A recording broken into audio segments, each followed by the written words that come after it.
Hello students, हमारी आज की वर्कशीट है वर्कशीट नंबर 32 और इस वर्कशीट में हमें हमारी चुनाव प्रणाली समझेंगे। इससे पीछे की वर्कशीट में भी हमने चुनाव के बारे में पढ़ा है, आप लोग उसको भी देख लेंगे तो इसकी जो बातें हैं वो बहुत ज़्यादा अस्पष्ट हो जाएंगी। इसलिए एक बार आप लोग उसको प्ले लिस्ट में जा कर के वर्कशीट 31 ज़रूर देखेंगे। तो ये वर्कशीट है क्लास 9th के स्टूडेंट्स के लिए और सब्जेक्ट है सामाजिक विज्ञान लोकतांत्रिक राजनीति और पार्ट 3 है चुनावी राजनीति। चुनावी राजनीति में हमारी चुनाव प्रणाली पर हम लोग आज डिस्कस करेंगे। तो इस वर्कशीट में हमें जानना है आम चुनाव के बारे में। आम चुनाव क्या होता है, इस चीज़ को समझना है। हमारे देश भारत में लोकसभा और विधानसभाओं के चुनाव हर 5 साल बाद होते हैं। जैसे कि पिछली साल हमारे यहाँ 2019 में लोकसभा का चुनाव हुआ। लोकसभा आप जानते हैं, लोकसभा की सरकार केंद्रीय सरकार कहलाती है और विधानसभा मतलब राज्यों की विधान पालिका को हम लोग विधानसभा कहते हैं। तो हर 5 साल पर विधानसभा और लोकसभा के चुनाव होते रहते हैं और 5 साल के बाद लोकसभा और विधानसभा भंग हो जाती है, मतलब दोबारा फिर से चुनाव करवाना होता है। फिर सभी चुनाव क्षेत्रों में एक ही दिन या एक छोटे अंतराल में अलग अलग दिन, मतलब 2-3 स्टेप में, या बड़ा क्षेत्र है तो 5-6 स्टेप में भी चुनाव करवाया जाता है। जैसे लोकसभा का चुनाव होता है तो ये 8-9 स्टेप में करवाए जाते हैं, ठीक ना। तो इसे हम आम चुनाव कहते हैं। मतलब लोकसभा और विधानसभा का जो चुनाव होता है उस चुनाव को हम आम चुनाव कहते हैं। आम मतलब सारी जनता उसमें भागीदार होती है और वो चुनाव होता है। और उपचुनाव, जब कोई क्षेत्र किसी सदस्य मतलब विधानसभा का सदस्य हो या फिर लोकसभा का सदस्य हो और उसकी मृत्यु हो जाती है या फिर वह सदस्य इस्तीफा दे देता है, मतलब अपने पद से त्याग पत्र दे देता है, ठीक ना, कि मैं अब इस पद पर नहीं रहूँगा, तो उसके इस्तीफा देने से या मृत्यु होने से वो पद खाली हो जाता है। तो उस खाली पद पर जो चुनाव होता है तो उस चुनाव को हम उपचुनाव कहते हैं। अब हम जानेंगे चुनावी क्षेत्र। चुनावी क्षेत्र क्या कहलाता है, इसको हम समझेंगे। चुनावी क्षेत्र को हम लोग निर्वाचन क्षेत्र भी कहते हैं और निर्वाचन क्षेत्र 2 तरह के होते हैं। एक विधानसभा के निर्वाचन क्षेत्र होते हैं विधानसभा के, और एक दिल्ली वाले लोकसभा के होते हैं। तो विधानसभा के निर्वाचन क्षेत्र राज्यों के होते हैं और लोकसभा के निर्वाचन क्षेत्र दिल्ली के लिए होते हैं। ऐसा आप मान लीजिए कि एक लोकसभा में बहुत से विधानसभा के निर्वाचन क्षेत्र हो सकते हैं, ठीक ना, या कभी कभी लोकसभा एक ही विधानसभा क्षेत्र से बन सकती है। लेकिन अमूमन लोकसभा क्षेत्र जो होता है वो विधानसभा क्षेत्र से बड़ा होता है, ठीक। तो हम इसको देखते हैं कि चुनाव के निर्वाचन क्षेत्र, चुनाव के उद्देश्य से देश को अनेक क्षेत्रों में बांट दिया गया है, जिसे निर्वाचन क्षेत्र कहते हैं, ठीक।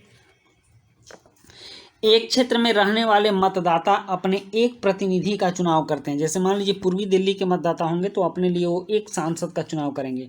पूरे दिल्ली को लोकसभा के 7 निर्वाचन क्षेत्रों में बांटा गया है। इस चीज़ को आपने पीछे के वर्कशीट में भी पढ़ा है। यहाँ लोकसभा चुनाव क्षेत्र में चुने गए प्रतिनिधि को सांसद कहते हैं, ठीक ना। जो लोकसभा चुनाव क्षेत्र से जो प्रतिनिधि चुने जाते हैं उनको सांसद कहते हैं, क्योंकि वो संसद के पार्लियामेंट के सदस्य होते हैं।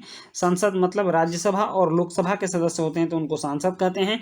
और राज्य की विधानसभाओं के निर्वाचित सदस्यों को विधायक कहा जाता है। समझ गए कि लोकसभा चुनाव क्षेत्र में चुने गए प्रतिनिधि को सांसद कहते हैं और राज्य की विधानसभाओं में के निर्वाचित सदस्यों को विधायक कहा जाता है। अब आप यहाँ देख लीजिए कि लोकसभा ये जो सांसद जो हैं ये लोकसभा और राज्यसभा दोनों के सदस्य को सांसद कहा जा सकता है, सिर्फ लोकसभा नहीं, ठीक ना। मतलब संसद के सदस्य, पार्लियामेंट के सदस्य, और पार्लियामेंट 3 चीज़ से बनता है, लोकसभा, राज्यसभा और राष्ट्रपति। तो राष्ट्रपति को छोड़ दें तो लोकसभा के सदस्य भी सांसद कहलाते हैं और राज्यसभा के सदस्य भी सांसद कहलाते हैं। तो इस बात को आप समझ गए। और राज्यों की जो विधान मंडल के राज्यों के विधानमंडल के जो क्षेत्र हैं, ठीक ना, उनको भी हम लोग राज्य विधानसभाओं के विधायक कहते हैं, ठीक। तो ये हो गया निर्वाचन क्षेत्र। और वार्ड होता है कई इसी प्रकार पंचायतों और नगर पालिका को भी छोटे छोटे चुनाव क्षेत्रों में बांटा जाता है, जिसे वार्ड कहा जाता है। और निर्वाचन क्षेत्र को कई बार सीट भी कहते हैं। जैसे कि किसी लोकसभा का कोई निर्वाचन क्षेत्र है तो उसको हम लोग कहेंगे कि इस सीट से ये सांसद है और इस सीट से ये विधायक हैं, इस सीट से ये सांसद हैं, तो उसको कभी कभी सीट भी बोल देते हैं, ठीक। तो आरक्षित चुनाव क्षेत्र भी होता है। आरक्षित मतलब रिजर्व चुनाव क्षेत्र कुछ कमजोर समझे जाने वाले समूह के लोगों के पास चुनाव लड़ने और जीतने लायक जरूरी संसाधन जैसे शिक्षा और संपर्क नहीं पाया गया। मतलब उन लोगों के पास बहुत ज़्यादा साधन नहीं होता है जिससे वो चुनाव लड़े, तो कुछ क्षेत्रों को रिजर्व कर दिया जाता है। जैसे मान लीजिए कि दिल्ली के 7 विधानसभा क्षेत्र हैं, तो उसमें से एक क्षेत्र को रिजर्व कर दिया गया कि इसमें से इसी कैटेगरी के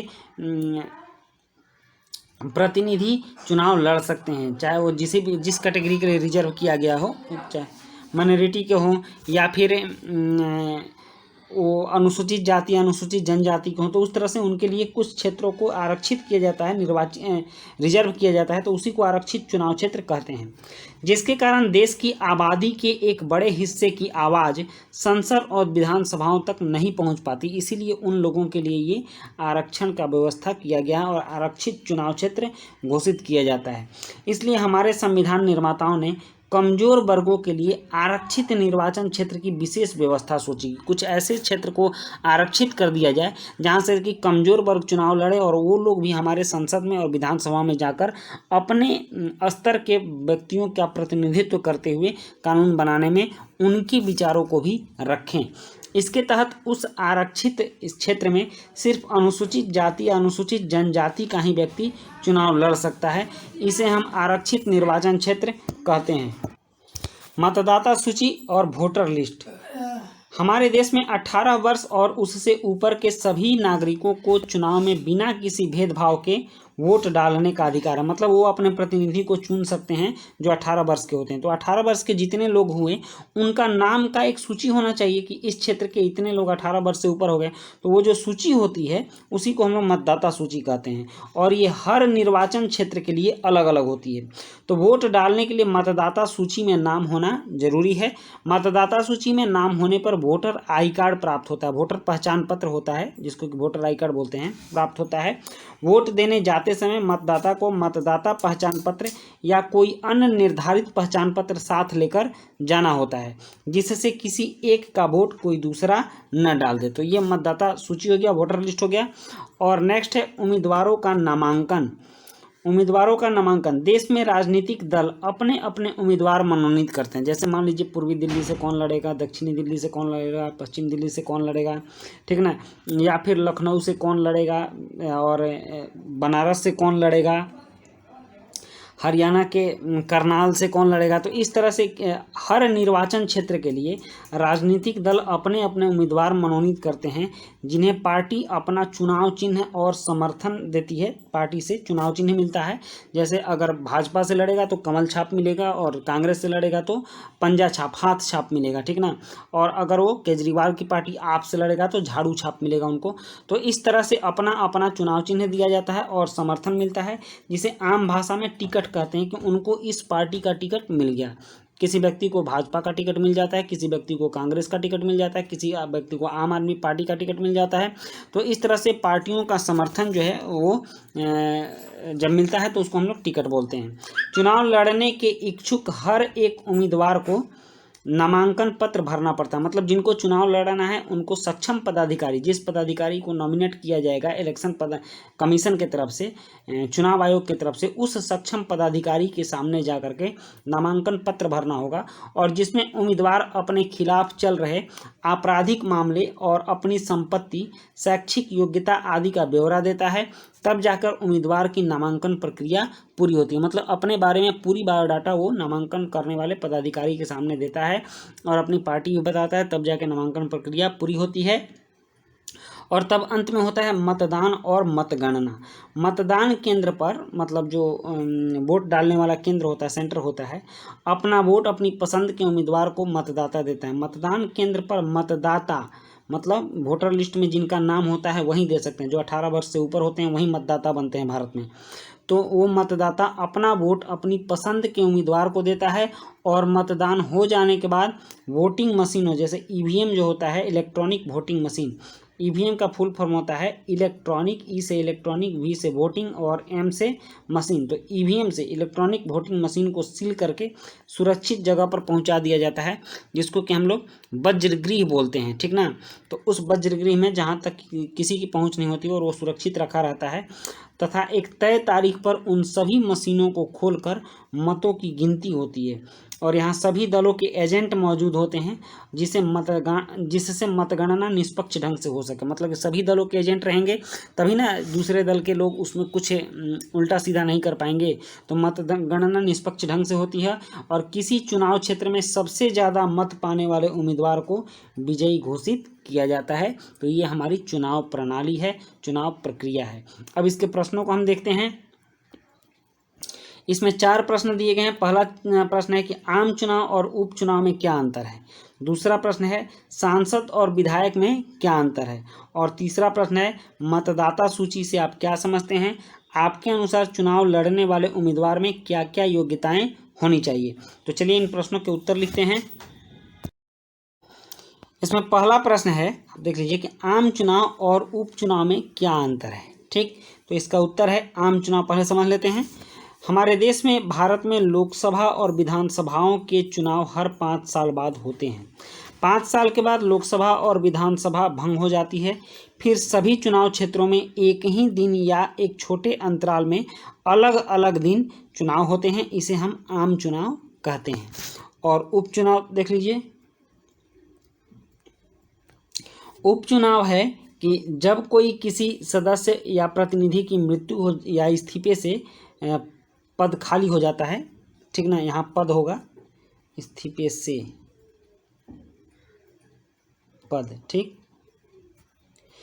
पद खाली होता है तब वहाँ जो चुनाव होता है उसे उपचुनाव कहते हैं। और नेक्स्ट दूसरा प्रश्न है कि सांसद और विधायक में क्या अंतर है। तो संसद के सदस्य, चाहे वो लोकसभा या राज्यसभा हैं, ठीक ना, तो संसद के सदस्य को सांसद कहते हैं और विधायक, राज्यों के विधानमंडल के सदस्य को विधायक कहते हैं।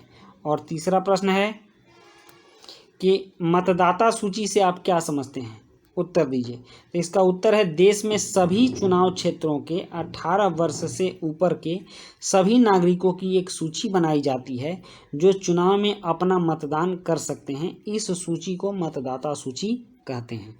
नेक्स्ट चौथा प्रश्न है कि आपके अनुसार चुनाव लड़ने वाले उम्मीदवार में क्या क्या योग्यता होनी चाहिए। तो इसका उत्तर है चुनाव लड़ने वाले उम्मीदवार की योग्यताएं, वह भारत का नागरिक हो, उसकी उम्र 25 वर्ष से ऊपर हो और उस पर गंभीर आपराधिक मामला नहीं हो। तो इस तरह से आपके वर्कशीट के सारे प्रश्न हो गए और आपकी वर्कशीट भी कंप्लीट हो गई। तो अगर आपको ये वीडियो अच्छी लगी हो तो आप लोग लाइक, कमेंट और सब्सक्राइब जरूर करेंगे। तो मिलते हैं हम लोग नेक्स्ट वीडियो में, तब तक के लिए गुड बाय।